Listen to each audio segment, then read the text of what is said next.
डोंबिवलीतील भाजप नगरसेवकाच्या समर्थकांनी एका तरुणासह त्याच्या साथीदारांना रुग्णालयात घुसून मारहाण केली आहे। भाजप नगरसेवक महेश पाटील यांच्या समर्थकांनी मारहाण केल्याचा आरोप होतोय। या टोळक्यानं रुग्णालयात गोंधळ घालत तोडफोड केली। हा सर्व थरार रुग्णालयातील सीसीटीव्ही कॅमेरामध्ये कैद झालाय। या प्रकरणी रामनगर पोलीस ठाण्यात गुन्हा दाखल करण्यात आला असून पोलीस पुढील तपास करतायत। डोंबिवली नौपाडा इथं राहणाऱ्या प्रसाद कीर रुग्णालयातून घरी आपल्या दुचाकीनं परतत होता। त्याच दरम्यान रस्त्यात त्याच्या दुचाकीचा धक्का एका तरुणाला लागला। प्रसादनं या तरुणाचा रुग्णालयात नेलं, मात्र या दरम्यान या तरुणानं आपल्या इतर साथीदारांना बोलावून घेतलं आणि प्रसाद आणि त्याच्या साथीदारांना मारहाण केली। रुग्णालयातील या टोळक्यांनी गोंधळ घातला।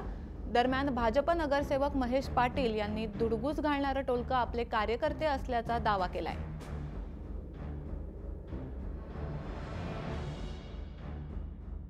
केलेले आहेत, ज्यांनी मारामारी केलेली आहे, जे फिर्यादी आहेत ते स्वतःच तलवार घेऊन येताना दिसत आहेत। त्याच्यामुळे माझे कार्यकर्ते किंवा माझे मित्र असं यांनी काही तो प्रकार केलेला नाही।